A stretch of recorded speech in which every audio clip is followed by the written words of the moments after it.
Estás en sintonía de Punto de Corte Radio. Irreverencia con sentido común. Con sentido común.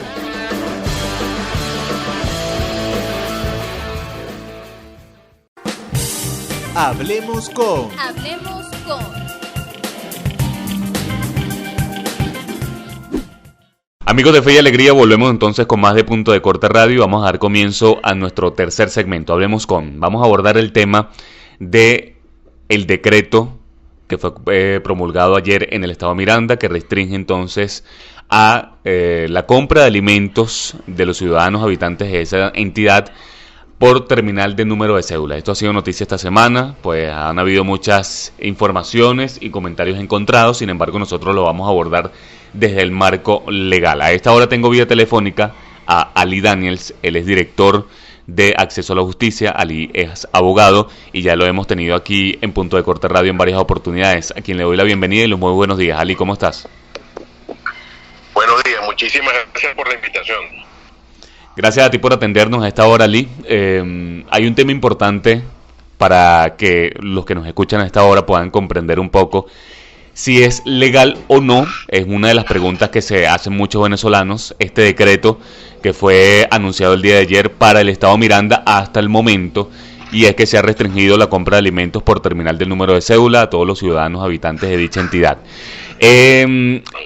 Tomando en cuenta el estado de alarma por pandemia en la que nos encontramos, ¿es legal o no que un gobernador tome esas, de alguna forma, esas facultades, tenga de alguna forma esas facultades, valga la redundancia, de tomar estas decisiones?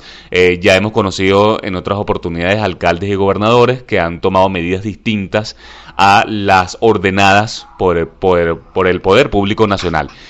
Quiero que tú precisamente nos expliques un poco si esto está en el marco legal de la Constitución en Venezuela. Sí, buenos días. No, efectivamente, un gobernador no puede tomar este tipo de decisiones. Lo primero que uno debe decir es que el estado de alarma solo lo puede decretar el presidente de la República, de acuerdo con la Constitución, artículo 337 y siguiente. Y a partir de ahí solo puede permitirse al Ejecutivo Nacional el determinar cuáles son los derechos que van a ser suspendidos o limitados y establecer, de acuerdo con el artículo 339 de la Constitución, cómo se va a regular esa limitación. Entonces, siendo que la Constitución establece expresamente que es competencia del Ejecutivo Nacional el regular los derechos suspendidos, a partir de ese momento cualquier acción del alcalde o gobernador no solamente es ilegal, sino que es inconstitucional. Ahora bien, efectivamente el decreto de estado de alarma que se dictó en marzo de este año adolece de esa regulación, y como no tenemos un tribunal constitucional o una sala constitucional que regule el derecho, regule las normas del Poder Ejecutivo, sino que simplemente le da el visto bueno sin mayor examen, sin mayor análisis y sin cumplir con sus responsabilidades, entonces ha obligado a que los alcaldes y gobernadores en estas decisiones que son absolutamente contrarias a derecho. Es decir, Ali, para concretar y especificar, leí en algún comunicado también por parte de otras organizaciones que llevan la materia constitucional en Venezuela, que al tratarse de un Estado federal descentralizado, tanto gobernadores como consejos legislativos, por ejemplo, no tienen la potestad y la capacidad de estas reservas constitucionales que solamente pertenecen al Poder Público Nacional. Es decir, que esto no lo puede tomar, estas decisiones no se pueden decretar ni en municipios ni en gobernaciones de alguna forma distinta a una ordenanza del Poder Ejecutivo, ¿no? Efectivamente. De hecho, hemos visto, el caos normativo, la falta de derechos en Venezuela es de tal naturaleza que nos hemos encontrado con alcaldes dictando decretos de estado de alarma, o con gobernadores, en el caso del estado Zulia, dictando decretos de estado de alarma también. Esto nos dice de que como en Venezuela el derecho se ha reducido a un simple formalismo y donde cada funcionario dicta y hace lo que le parece. Pero el punto es que al final el problema de esto es que entonces el estado de alarma se reduce a lo que el funcionario de ese momento, sea alcalde, gobernador o un simple policía, considera de acuerdo a su arbitrio y a lo que él estima. Entonces, a partir de ahí los ciudadanos quedamos en completa indefensión y además queda sujeto a este tipo de arbitrariedades, porque este tema de que los alimentos se compren por cédula de identidad, lo que va a provocar en primer lugar son colas, y colas y aglomeraciones es precisamente lo que se quiere evitar, de modo que es peor la solución que el remedio que se quiere imponer.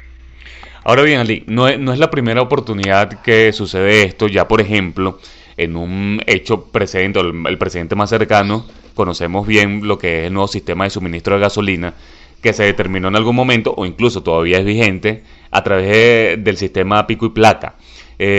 Prácticamente es igual que el terminal de número de cédula, pero en esta oportunidad de placa del vehículo y motocicleta. ¿Cuál es la diferencia entre ambos decretos? ¿Cuál es la diferencia entre echar gasolina a través del pico y placa y comprar alimentos, este decreto en el estado Miranda hasta el momento? Sí, claro, la diferencia básicamente es que no hay gasolina. Entonces, al no haber gasolina, obviamente hay que tener algún esquema de regulación. En cambio, el tema de los alimentos no ocurre la misma situación. Es decir, no hay razones de ministro para justificar el tema de la seguridad, sino supuestamente prevenir el COVID. Pero el tema es que además este tipo de situaciones en mercados populares, en zonas abiertas, en áreas de estas ventas que hay muy de venta de comida en las calles, es muy difícil de estar regulando cuando hay tanta aglomeración de gente y pidiendo cédula, saber si te toca o no a la persona. De modo que al final y en consecuencia para la mayoría esta regulación es absolutamente anodina y habla mucho de lo poco que puede hacer el gobierno para aplacar el tema del COVID, que lamentablemente está cada día empeorando. Ahora bien, Ali, ¿cuál es la base legal de esto? O sea, ya es bien conocido cómo son las actuaciones del Tribunal Supremo de Justicia, la mirada latente ante este tipo de decretos, ante este tipo de medidas. Pero ¿en qué se fundamenta este decreto? ¿Tuviste la oportunidad de leerlo como tal? ¿Cuál es el fundamento legal del mismo para ellos tomar en cuenta esto, no? Sí, ya es un lugar común de todo este tipo de normas no hacer alusión a las normas constitucionales que rigen el estado de alarma, que son las que supuestamente los habilitarían, pero como no es el caso, entonces simplemente, si yo me he leído el decreto, lo que hace es alusión a las normas genéricas que le dan competencias genéricas, como por ejemplo, el alcalde es responsable del municipio, o el gobernador se encargará de la salud pública en el estado. Entonces, claro, esas no son competencias para lo que el decreto está funcionando, que es para limitar derechos. Para limitar derechos usted tiene que tener una competencia expresa. Y en el caso venezolano, esa competencia expresa solo la tiene el Poder Ejecutivo Nacional. Y hay una discusión, que es una cosa también interesante, entre los constitucionalistas, de que si incluso pudiera eso ser delegable. Es decir, si el presidente pudiese delegar eso en gobernadores y alcaldes. Pero independientemente de que eso se pueda hacer o no, lo cierto es que eso no ha ocurrido. El decreto no dice los gobernadores y alcaldes pueden establecer límites a los derechos. En consecuencia, esto es absolutamente arbitrario y además consideramos que ni siquiera es algo que sea útil para la lucha contra el COVID. Así es, a esta hora estamos conversando con el abogado Ali Daniels, director de Acceso a la Justicia, poniendo en contexto un poco este decreto del Estado que fue conocido ayer, que pertenece al Estado Miranda, o informado por el gobernador Héctor Rodríguez, que restringe entonces a la compra de alimentos por terminal número de cédula a todos aquellos habitantes del Estado Miranda.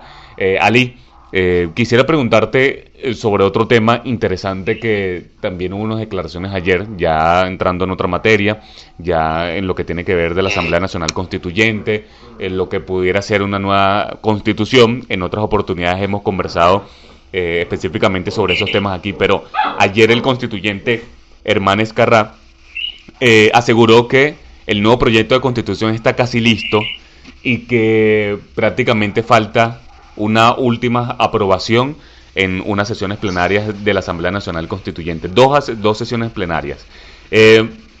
¿Hay información sobre este proyecto? ¿Qué conocemos de lo que pudiera ser esta nueva constitución? ¿Cómo es que un constituyente sale un día y dice que ya la nueva constitución está casi lista? Y prácticamente ningún venezolano conocemos al menos un artículo de lo que pudiera ser esa nueva Carta Magna, ¿no? Sí, es otra situación lamentable que dice mucho, una vez más, del secretismo, de la falta de información y de el poco respeto que se tiene por la opinión pública. Es una cosa tan... La acción de una constitución no puede ir de un día para otro diciendo, bueno, ya está casi, lo que falta es que lo apruebe.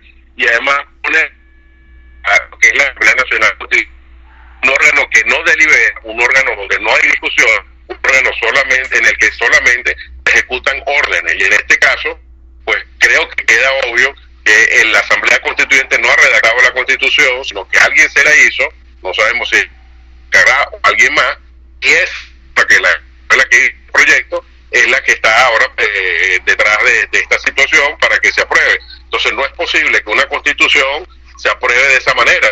La del año 9, con las discusiones que en su momento se hicieron sobre cada uno de los artículos, las discusiones que se incluyeron, como por ejemplo el famoso caso de que si la República Bolivariana, por ejemplo, es otra opinión pública, y hubo todo un debate que al final se hizo lo que Chávez dijo, pero en todo caso hubo una discusión, y esa discusión la opinión pública pudo manifestarse. Ahora ni siquiera eso. Entonces, una cosa tan delicada y además tan vinculada a un proyecto político no puede ser. Sabemos que la Asamblea Nacional Constituyente solo responde a una ideología. En consecuencia, las expectativas que tenemos, puede decir, donde solamente hay una ideología involucrada, pues lamentablemente consideramos que no son muchas, en la medida que lo que ocurre es que se tenga, así como se tiene un CNE a la medida, con unos partidos de oposición a la medida, con una medida, ahora tengo una constitución a la medida donde quizás acciones que quieren imponer se establezcan a través de la constitución, cosa que sería sumamente grave. Fíjate que mencionaste un punto importante, que fue cuando la constituyente del año 99, Eli. ¿Cuánto tiempo duró ello? Es importante recordar a los que nos escuchan a esta hora, porque ya esta nueva Asamblea Nacional Constituyente, que ya no es nueva porque ya ha cumplido más de 3 años, prácticamente su misión era eso, pero luego de 3 años, hasta ahorita, julio del año 2020, que estamos escuchando por primera vez a un constituyente decir que hay al menos un proyecto, que está casi listo, por cierto, pero desconocemos el mismo. ¿Cuánto tiempo puede durar un constituyente elaborando un proyecto de nueva Carta Magna? En el caso del año 99, todo es decir, fue en el año 98, asumió el año siguiente, en febrero, del año siguiente, se convocaron inmediatamente para la constituyente, y en diciembre del año 99, es decir, en el mismo año, ya tenía un proyecto y se hizo la votación.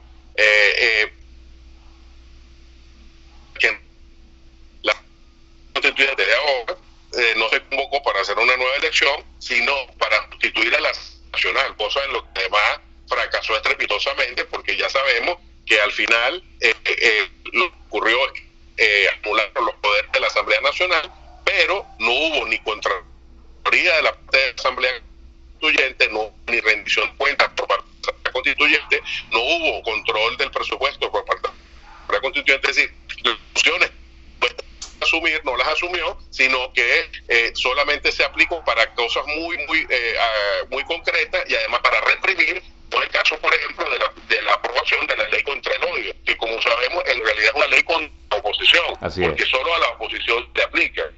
En consecuencia, ya ahí vemos la Constitución en realidad no fue hecha para que diera redactar una constitución que además fue hecha pues para la represión del régimen, lamentablemente. Así es. Ali, se me acaba el tiempo, sin embargo, quiero agradecerte que nos hayas atendido la llamada a esta hora. Seguiremos en contacto, probablemente este tema del decreto en el estado Miranda, el tema principal que abordamos al principio, que restringe la compra de alimentos por terminal de número de cédula, va a dar mucho de qué hablar, e incluso, ojo, que me estoy acordando, aquí en el municipio de Libertador leímos esa nota hace minutos, también se están tomando unas medidas parecidas, pero en los mercados municipales. La alcaldesa Erika Farías ordenó pues un horario y unos días para cada municipio, pues unas medidas que van, digamos, en el mismo ámbito, en el mismo hilo de lo que se tomó en el estado Miranda. Ali, súper agradecido que nos hayas atendido la llamada a esta hora. Muchísimas gracias, siempre un placer para el programa.